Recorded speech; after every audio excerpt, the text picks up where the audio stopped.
Sono Kiki e vi do il benvenuto sul canale. Qui parliamo di arte e creatività applicata alla pittura delle miniature. Circa 2 anni fa ho realizzato un video con alcuni consigli utili sugli strumenti necessari per iniziare a dipingere le miniature. In questa nuova versione aggiornata voglio parlare un po' più nello specifico di questi strumenti, quali vi consiglio e quali secondo me sono necessari per iniziare a dipingere le miniature con il piede giusto. Se volete approfondire tutti gli argomenti di cui parleremo oggi e ovviamente trovare tutti i link ai prodotti che vi consiglio, vi invito a dare un'occhiata nella descrizione. Detto questo, non perdiamo altro tempo e cominciamo subito. Partiamo dalle basi, ovvero il primer.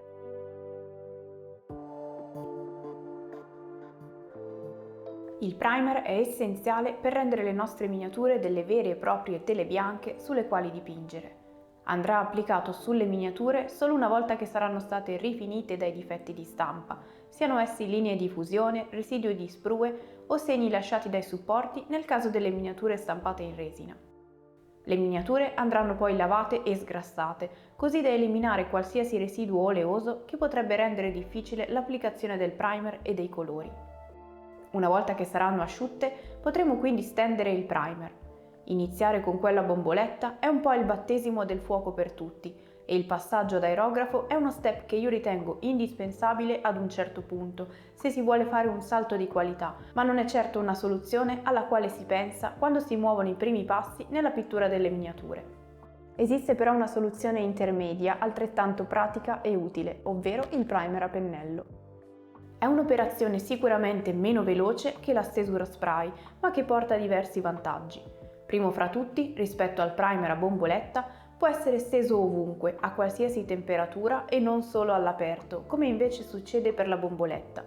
Inoltre, anche se risulta sicuramente più lento per grandi quantità di miniature, permette un ottimo controllo della quantità applicata ed evita l'inconveniente di applicare troppo prodotto e nascondere i dettagli della miniatura.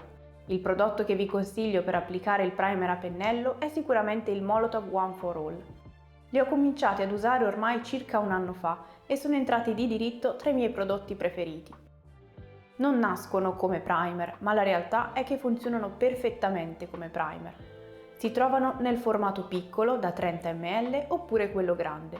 Si trovano in molte colorazioni con le quali mi piace sperimentare per fare illuminazioni particolari, ma quelle che vi consiglio per iniziare sono il Signal Black e il Grey Blue Light, un grigio molto chiaro. Sconsiglio, come già accennato in altri video, il primer bianco, dato che oltre a rendere difficile la stesura dei colori sopra, li farebbe apparire eccessivamente brillanti. Non per niente, quando si vuole realizzare un oggetto luminoso si crea una base bianca piena.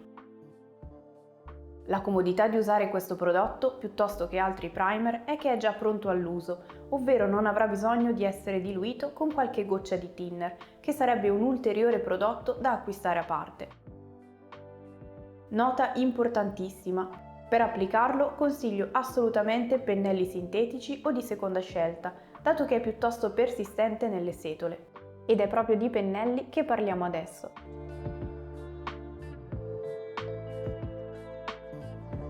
Spesso si sottovaluta l'importanza dei pennelli, considerandoli uno strumento secondario rispetto ai colori. La realtà è che i pennelli devono rappresentare un prolungamento della nostra mano nella pittura e non diventare un limite.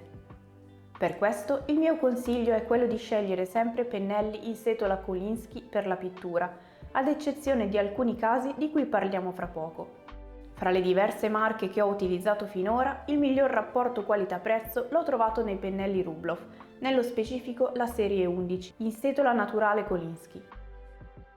Le setole di questi pennelli sono estremamente morbide e se tenuti bene fin dall'inizio durano davvero tantissimo.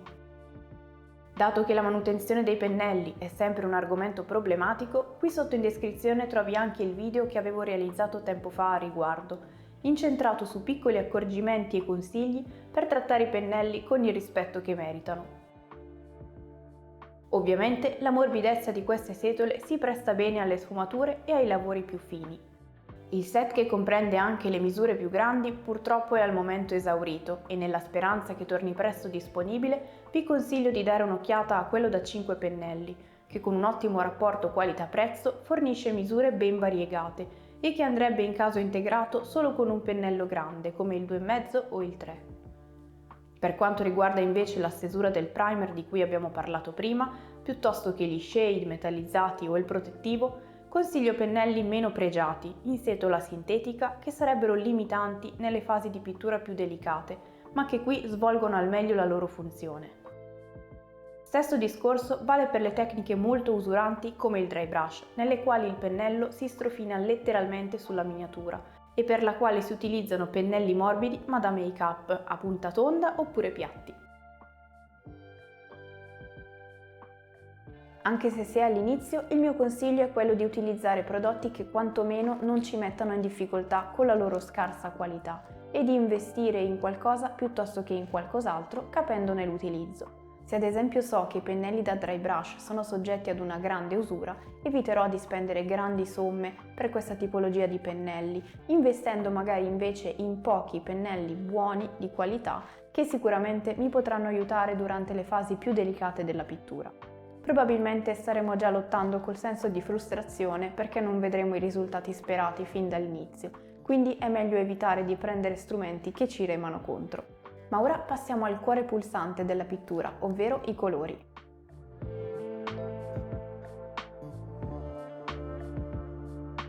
Tramite i colori, ad ogni livello di esperienza, si può esprimere il proprio stile, prediligendo colori più brillanti o saturi, oppure scuri e tetri. Ma quando si è all'inizio, la cosa principale alla quale si pensa è che siano pratici da usare e che ci diano una resa soddisfacente senza complicarci la vita. Per questo vi consiglio i colori AK Interactive terza generazione. Sono molto pigmentati, facili da stendere e che si mischiano con una breve shakerata. Inoltre hanno già la consistenza giusta per essere usati così come sono come colori base, coprenti e morbidi da stendere, mentre basta una piccolissima quantità d'acqua per farli diventare velature o glaze. Si trovano in una grande varietà di colori, ma all'inizio il mio consiglio è di non esagerare con le tonalità acquistate, soprattutto perché magari si dispone di un budget contenuto mentre si cerca di capire se sarà un hobby duraturo o meno. Spesso si viene invogliati ad acquistare grandi set di colori con l'idea di essere poi a posto, ma purtroppo ci si renderebbe presto conto di come siano necessari colori più performanti per sopperire alle mancanze. Quindi io consiglio piccoli set mirati o colori specifici sfusi. Il set che voglio consigliare oggi è Anime Figure di AK Interactive, che nonostante nasca come set ispirato alla pittura dei soggetti anime, contiene molti dei colori che consiglio spesso di acquistare a chi mi chiede con quali iniziare. Dagli immancabili bianco e nero, i colori base per la carnagione, diverse tonalità di marrone, colore molto usato per una grande varietà di cose, gialli più o meno scuri, così come azzurro, blu, verde e l'immancabile magenta. Insomma, un mix davvero utile di colori, dai quali si possono ottenere in facilità colori come l'avorio, il viola, il turchese e molti altri. Già così sarebbe ottimo per avere a disposizione colori per ogni tipologia e riuscire a dipingere la maggior parte delle miniature. Se si vuole una spinta in più, si può abbinare al set dei colori intense, ovvero quello dei primari di marca AK. Colori intensi, puri, ai quali non è stato aggiunto bianco o nero e che quindi non hanno perso saturazione. Sono davvero utili in quei casi in cui vogliamo dare una spinta cromatica in più ai colori che stiamo usando, creando magari un azzurro acceso, un arancione brillante o un verde chiaro. Per quanto riguarda i colori metallizzati, dopo averne provati alcune marche come Citadel e Scale 75, mi sento di consigliare ancora gli AK, partendo magari anche solo da un paio di tonalità, come Gold e Natural Steel, con i quali è semplice creare le tonalità più scure mischiandoli con colori come marrone o nero. Ho creato un paio di video sull'argomento che trovate sul canale. Se volete coccolarvi con più tonalità, magari più chiare e più scure, e aggiungere anche il color rame, sicuramente vi facilitate la vita, ma all'inizio non lo ritengo indispensabile. Ma ora passiamo al quarto strumento che invece è veramente indispensabile per sfruttare al meglio i colori di cui abbiamo appena parlato. Sto parlando ovviamente della Wet Palette.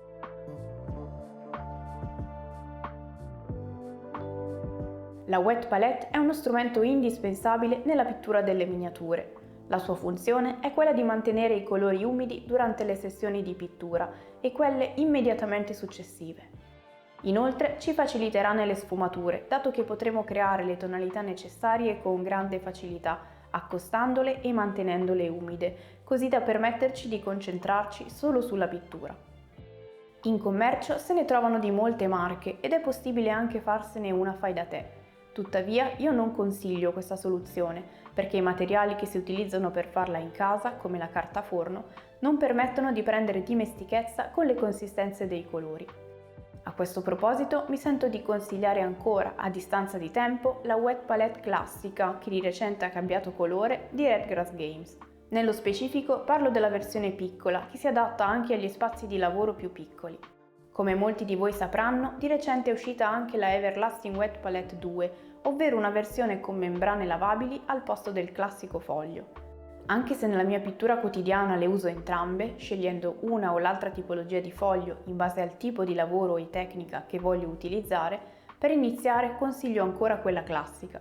Trovo che l'equilibrio tra umidità rilasciata dalla spugna e spessore del foglio sia davvero ottimale e che la leggera ruvidità del foglio renda molto semplice imparare le consistenze del colore, come spesso mostro nei video o nei corsi dal vivo.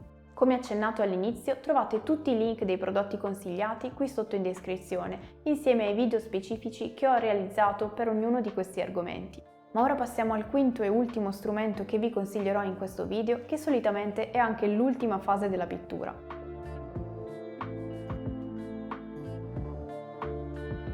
Il protettivo o varnish in inglese è uno strato molto sottile e trasparente che viene applicato sulle miniature a pittura finita.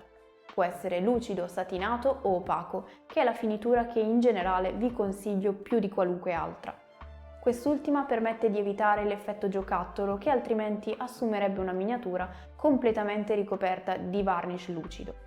La sua utilità principale è quella di proteggere le miniature una volta finita la pittura, sia dalle eventuali ditate con le mani un po' unte, sia dall'accumulo di polvere o in generale dai graffi leggeri. Ovviamente non farà miracoli e non proteggerà da graffi e abrasioni molto invasive, ma sicuramente le renderà meno frequenti. Il protettivo si può stendere a bomboletta, altro battesimo del fuoco molto comune quando si inizia, oppure ad aerografo, tramite il quale lo si rende uno strato così sottile da non nascondere minimamente la bellezza del modello.